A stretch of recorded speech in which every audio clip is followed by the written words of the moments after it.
दोस्तों आज आप ऐसे 5 बेस्ट, इजी और सिंपल तरीके जानेंगे जिनकी मदद से आप ओवर थिंकिंग की आदत को जल्द ही छोड़ सकते हैं। बस हम आपसे इतना चाहते हैं कि आप वीडियो को फुल फोकस और पेशेंस के साथ पूरे एंड तक अच्छे से समझ के देखना, क्योंकि आज के टाइम में अधिकतर लोगों की सबसे कॉमन प्रॉब्लम ही ओवर थिंकिंग बन चुकी है, यानी जरूरत से ज्यादा सोचना और बस सोचते सोचते वहीं फंस जाना, बिना कोई एक्शन लिए बस अपने माइंड में ही ट्रैप होकर रह जाना, जिसे साइकोलॉजी में एनालिसिस पैरालिसिस, रूमिनेशन और परसेवरेटिव कॉग्निशन भी कहते हैं। देखो, हमारा दिमाग हमेशा आंसर्स ढूंढता रहता है, हमारे साथ क्या हो रहा है, क्यों हो रहा है, पहले क्या हुआ था, आगे क्या होने वाला है, कोई आपके बारे में क्या सोचता है, दूसरे लोगों से जुड़े सवाल, आपकी अपनी प्रॉब्लम्स, ऐसी 10 अलग अलग चीजें। पर हमारा दिमाग तो एक परफेक्ट मशीन तो है नहीं जो हमेशा जल्दी से एक परफेक्ट आंसर या सोल्यूशन दे दे, और जब इसे सही टाइम पे कोई परफेक्ट जवाब या सोल्यूशन नहीं मिलता तो ये उस चीज के बारे में सोचता रहता है और उस चीज को पकड़ के रखता है, और फिर ब्रेन थिंकिंग से ओवर थिंकिंग की स्टेट में एंटर कर जाता है। ये आदत बढ़ती जाती है और माइंड हमेशा किसी न किसी चीज को लेके लूप में फंसा रहता है। लेकिन कई बार हमारे लिए सोचना भी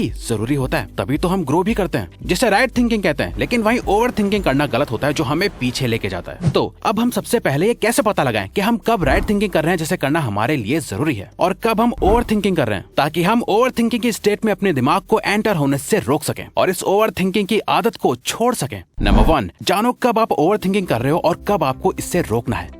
अब ये तो हम सबको पता है कि ओवर थिंकिंग नुकसानदायक है, लेकिन ये कैसे पता लगाया जाए कि हम ओवर थिंकिंग कर रहे हैं या राइट थिंकिंग। तो इसे समझने के लिए फॉर एग्जांपल मान लो आप अपने ऑफिस से घर आ रहे हैं और वापस आते हुए आपके बॉस ने आपसे कहा कि मुझे तुमसे कुछ बात करनी है, लेकिन वो बात हम मंडे को करेंगे। और अब बस आप पूरे हफ्ते बस यही सोचते हो कि वो क्या बात करेंगे, आपसे कोई मिस्टेक तो नहीं हो गई, कहीं मेरी जॉब खतरे में तो नहीं, और बस दिन रात यही सोच रहे होते हो, जबकि आप इसके बारे में कुछ नहीं कर सकते। आपकी सोचने से कोई सोल्यूशन नहीं निकलने वाला, फिर भी आप ओवर थिंकिंग कर रहे होते हो। जबकि जब आप मंडे को अपने बॉस के पास जाते हो तो बस उसे इतना पूछना था कि वीडियो एडिटिंग के लिए अभी कौन सा लैपटॉप बेस्ट है, क्योंकि उसके भाई को भी वीडियो एडिटिंग सीखनी है, क्योंकि आप भी एक वीडियो एडिटर हो तो आपको इसके बारे में अच्छी नॉलेज होगी। इसीलिए आपके बॉस ने आपसे पूछा और आपने क्या कुछ नहीं सोच लिया था, उसका बिल्कुल उल्टा था। अब दोस्तों ये सिर्फ एक एग्जाम्पल था। तो जब भी आप ओवर थिंकिंग कर रहे होते हो तो आप ये 3 चीजें नोटिस करोगे। पहला, रेपिटेशन, जहां आप एक लूप में फंस जाते हो, एक ही चीज को बार बार अलग अलग तरह से सोचते रहते हो। जैसे आपके किसी दोस्त ने या पार्टनर ने आपसे मजाक में कुछ ऐसा कह दिया जिससे आप बहुत ज्यादा हर्ट हो गए, तो अब आप उसी चीज के बारे में बार बार सोचते रहोगे।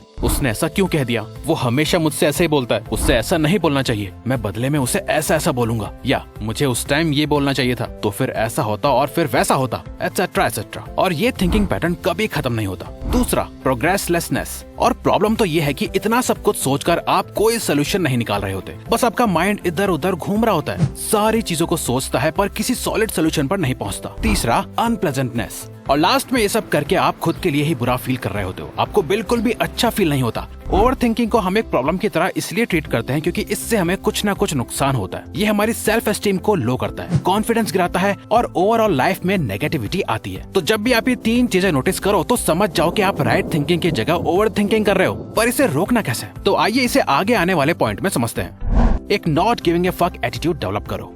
अगर आप भी ओवर थिंकिंग को जड़ से खत्म करना चाहते हो तो आपको एक ऐसा एटीट्यूड डेवलप करना होगा जहां आपको हर किसी चीज से जल्दी से कोई फर्क ही ना पड़े। बस जो चीज आपके लिए सच में इम्पोर्टेंट है और जो आपके कंट्रोल में है, सिर्फ उसके बारे में आपको सोचना है, और बाकी की सब चीजों से आपको फर्क नहीं पड़ना चाहिए। लोग आपके बारे में क्या सोच रहे हैं, आपकी हाइट छोटी है, दुनिया इतनी खराब क्यों है, ये ऐसा है वो वैसा है, एटसेट्रा एटसेट्रा। जब भी आप खुद को इन जैसी हजारों बातों से परेशान होते हुए और ओवर थिंकिंग करते हुए पाओ तो खुद से बोलो अपने दिमाग में फक इट, यानी भाड़ में जाए, और आगे बढ़ जाओ। अब आप सोच रहे होंगे कि हम आपको ऐसा बोलना क्यों सिखा रहे हैं, ये वर्ड तो गलत है। वेल, तो इसके पीछे एक साइंटिफिक एंड साइकोलॉजिकल रीजन है जिसे डिसरप्टिंग द पैटर्न कहा जाता है, यानी थिंकिंग पैटर्न को बीच में ब्रेक करना। क्योंकि ओवर थिंकिंग करते हुए आप एक लूप में फंस जाते हो जहां आप घूम फिर के एक ही चीज के बारे में सोचते जाते हो, और फक इट का यहाँ पर लिटरली मीनिंग सिर्फ यही है कि भाड़ में जाए और कुछ नहीं। ऐसा शॉकिंग वर्ड बोलने से आपका ब्रेन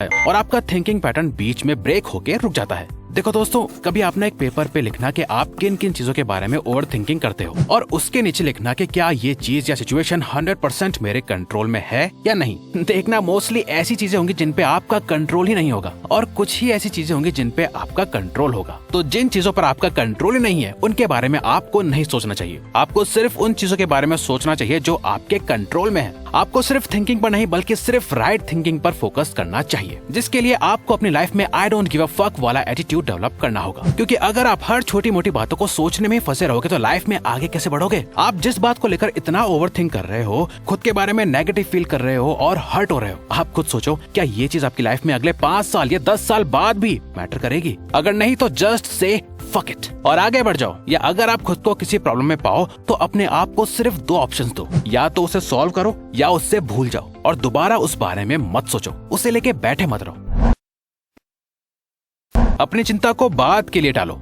वरी पोस्टपोनमेंट को सिंपली समझे तो इसका मतलब है कि आपको अपनी वरी को पोस्टपोन करना है, यानी अपनी चिंता को बाद के लिए टालना है। जैसे कि हर एक चीज का टाइम होता है और हर किसी चीज को हमेशा करते रहना सही नहीं होता, वैसे ही आपको अपनी थिंकिंग के लिए भी हर दिन में दिन का एक पर्टिकुलर टाइम पीरियड सेट करके रखना है, लाइक 1 या आधा घंटा, जिस टाइम पीरियड के अंदर ही आप अपनी प्रॉब्लम्स या थॉट्स के जवाब और सॉल्यूशंस ढूंढोगे, ताकि आप ये हमेशा सिर्फ सोचते रहने की आदत से बच सको। क्योंकि सोचना भी हमारे लिए जरूरी होता है, लेकिन एक लिमिट में जरूरत के अनुसार ही सोचना जरूरी होता है, जो सिर्फ और सिर्फ एक टाइम लिमिट के साथ ही डेवलप हो सकता है। यानी अब से आपको कभी भी ऐसा लगे कि कोई थॉट आपको उस पर्टिकुलर मोमेंट पे परेशान कर रहा है, तो ये सोचो कि अभी मैं इस थॉट को छोड़ देता हूँ और मैं इसके बारे में शाम को सोचूंगा। अभी मेरे लिए जो करना इंपॉर्टेंट है मैं उस पे फोकस करता हूँ, और जब कुछ घंटों के बाद वो टाइम आएगा सोचने का, तो तब तक या तो वो थॉट आपको इतना इंपॉर्टेंट नहीं लगेगा, या फिर तब आप उसके बारे में और अच्छे से सोच पाएंगे, या अगर वो चीज आपके लिए सच में लॉन्ग टर्म में इंपॉर्टेंट नहीं होगी तो आप उसे भूल चुके होंगे।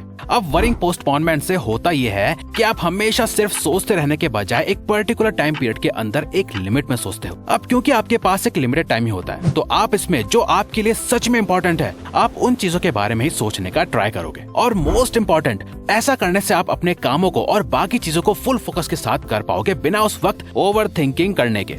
पास्ट और फ्यूचर में कम बल्कि प्रेजेंट मोमेंट में ज्यादा जीना सीखो।